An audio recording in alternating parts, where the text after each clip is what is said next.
কারো পৌষ মাস, কারো সর্বনাশ। বন্যায় যারা কঠিন বিপদে পড়ে আছে তাদের হয়তো একবেলা খাবার পেতেও অনেক কষ্ট হয়ে যাচ্ছে, আর আমরা এদিকে পাচ্ছি নদীর তাজা তাজা মাছ। যাই হোক, অনেক কষ্ট করে আজকের ভিডিওতে ভয়েস দিচ্ছি। হ্যালো এভরিওয়ান, আসসালামু আলাইকুম। মাসুমাস ব্লগ থেকে আমি মাসুমা আবারও চলে এলাম নতুন আরেকটি ভিডিও নিয়ে। সকালবেলা নিজের কর্মস্থান থেকে ফিরতেই নদীর তাজা তাজা মাছের দেখা পেলাম। সেইটা দেখে আর দেরি করলাম না, কারণ আপনাদের ভাইয়ের এই মাছগুলা অনেক প্রিয়। আমি বড় মাছ পছন্দ করি, আর সে পছন্দ করে ছোট মাছ। তো আসার সময় টুকটাক কিছু বাজারও নিয়ে আসলাম। তো আমি এসেই কাজে নেমে পড়লাম। আর সকালে যখন আমি বের হই তখন নাস্তাটা করতে আমার একদমই ইচ্ছে করে না, তাই আমি কাজকর্ম শেষ করে এসেই নাস্তাটা করি। এই তো কিছু কাপড় চোপড় ভিজিয়ে গিয়েছিলাম, মাছগুলোকে রেখে আগে কাপড় চোপড়গুলো ধুয়ে আমি ছাদে দিতে আসলাম। সকালে যখন আমি বের হই তখন কিছুই খেতে ইচ্ছে করে না, আর 12টায় যখন আসি তখন খিদার জ্বালায় কিছু বানানোর টাইমটা পর্যন্ত আমার সয় না। যাই হোক, আজকের বয়সটা আমি অনেক কষ্টে দিচ্ছি, কারণ দেখতেই পেয়েছেন বাসার পাশে নতুন বাড়ি বানানোর কাজ চলছে, আর আমি হচ্ছি মাইগ্রেন রুগী।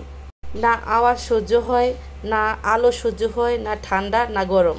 আর এই মাইগ্রেনের ব্যথা যদি একবার শুরু হয়, যাওয়ার নামই নিতে চায় না। তো আমি নাস্তা সেরে নিলাম, নাস্তা সেরেই কাজে নেমে পড়লাম। বাইরে ভাই, প্রিয় মানুষের খুশি করা অতটা সহজও না। কোন পাগলে যে আমারে পাইছিল যে আমার পছন্দের মাছ কিনতাম। যাই হোক, অবশেষে কাজটা সারলাম। জীবনে যেটা করি নাই সেটাও করতে হয়, কারণ আমরা নারী। তো এদিকে মাছগুলো কেটে আমি একটা একটা করে পরিষ্কার করে নিচ্ছি।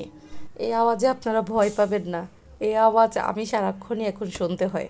আল্লাহই জানে কতদিন শুনতে হবে। মাত্র বাড়ির কাজ শুরু হলো, শেষ হতে তো অনেক দেরি।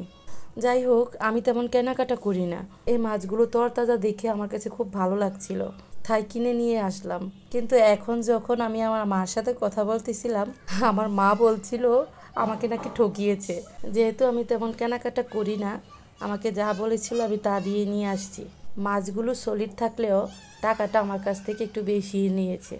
দুনিয়াটাই এমন, কাকে বিশ্বাস করবেন।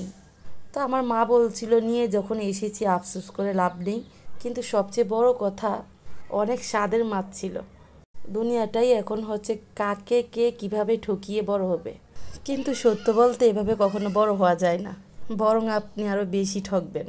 যেখানে আপনি 1 টাকা ঠকিয়েছেন সেখানে আপনার 100 টাকা চলে যাচ্ছে। যাই হোক, মাছ কাটা বাছা ধোয়া সব কিছুই শেষ। এখন আমি সকালের বাসি হাঁড়ি পাতিলগুলো ধুয়ে নিচ্ছি। যেদিনে আমি মাছ কাটি ওই দিনই আমি মাছ কাটা শেষ করে সোজা গোসলে চলে যাই, কারণ আমার কাছে মনে হয় আমার সারা গায়েই মাছের গন্ধ। তো এই জন্য আমি কিচেন রুমের সকল কাজকর্মগুলো একসাথে করে তারপর সোজা গোসলে চলে যাব। এখানে আমি আসার সময় বেগুনও নিয়ে এসেছিলাম। সবজির মধ্যে বেগুনটা আমার খুবই প্রিয়, কিন্তু এখন আর তেমন খেতে পারি না। অ্যালার্জি এত বেশি যে বেগুন ধরলেও এখন আমার সমস্যা হয়। তারপরও যখন প্রিয় জিনিসগুলো চোখের সামনে থাকে তখন কি আর মনে মানানো যায়, নিয়ে চলে এলাম। প্রয়োজনে ওষুধ খেয়ে নিব, তারপরও প্রিয় জিনিস ছাড়বো না। তো আমি আজকে মাছগুলো বেগুন দিয়ে ভাজি করব, এই জন্য একদম চিকন চিকন করে কেটে নিচ্ছি। এমনিতেও নদীর ধরা মাছ, তার উপরে আবার প্রিয় সবজি, ভাবুন তো বিষয়টা। যাই হোক, অবশেষে আমার সব কাটাকাটি ধোয়াধুয়ি শেষ করে ফেললাম। মাছগুলোও কিন্তু আমার অনেকবার ধোয়া হয়েছে, তারপরেও আবার আরেকটু ধুয়ে এখন হলুদ লবণ মরিচ মেখে রেখে দিব, আর আমি চলে যাব সোজা গোসলে। আচ্ছা, আমার মতো কি আপনাদেরও এমন হয়? যেদিন মাছ কাটা হয় সেদিন মাছের গন্ধ শুধু নাকে লেগে থাকে। হায় রে, প্রিয় মানুষের মন রক্ষা করা, প্রিয় মানুষকে খুশি করা, এত যে কষ্ট। এই তো গোসল শেষে রেস্ট শেষে চলে এলাম এখন রান্না করার জন্য। আজকে কিন্তু অনেক রোদ পড়েছে, কষ্টের চেয়ে এই ভেবে ভালো লাগছে এখন আস্তে আস্তে করে বন্যার পানিগুলো শুকাবে। শুধু আমাদের ভালো দেখলে চলবে না তো, এই বন্যার মানুষদেরকেও তো দেখতে হবে। আর আমাদের এই গোমতী নদীর জন্য অনেক ভয়ানক এই বৃষ্টি, তাই এখন আর বৃষ্টি চাই না, রৌদ্রোজ্জ্বল একটা দিন চাই।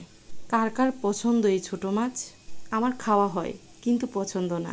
আপনাদের ভাইয়ের যত প্রকার ছোট মাছ আছে সবই পছন্দ। আর আমরা মেয়েদের পছন্দ অপছন্দ বলতে কিছু থাকে না। মেয়েদের আবার কিসের পছন্দ অপছন্দ? মেয়েদের সব কিছুই খেতে হয়, আমাদের পছন্দের অপছন্দের কথা কাউকে বলতে নেই। যাই হোক, আলহামদুলিল্লাহ আমি ভালো আছি আমার পছন্দের খাবার খেয়ে, এবং আমার পছন্দের জিনিস নিজ হাতে কিনে রান্না করি। এই তো এখানে পেঁয়াজ আর বেগুন একসাথে কিছুক্ষণ ভেজে মরিচ, হলুদ, লবণ সব কিছু একসাথে দিয়ে কষিয়ে নিয়েছি। এখন মাছগুলোও দিয়ে দিলাম।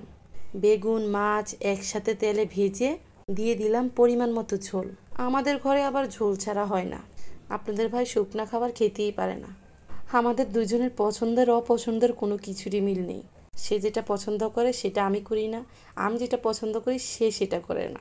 তারপরেও আমরা দুজন দুজনের পছন্দের অনেক গুরুত্ব দিই। যেহেতু দুজন মানুষ দিতেই হয়, দেওয়ার মতো যখন কেউ থাকে না তখন দুজন দুজনকেই দিতে হয়। রান্না হয়ে গেল নদীর তরতাজা মাছের সাথে আমার পছন্দের বেগুন তরকারি। সত্যি বলতে মাছগুলো অনেক স্বাদের ছিল। তো আমার আজকের ভিডিও আপনাদের কাছে কেমন লেগেছে অবশ্যই কমেন্ট করে জানাবেন। আর ভালো লাগলে অবশ্যই লাইক, ফলো, শেয়ার দিয়ে পাশে থাকবেন। আজকের মতো টাটা, বাই বাই, আল্লাহ হাফিজ।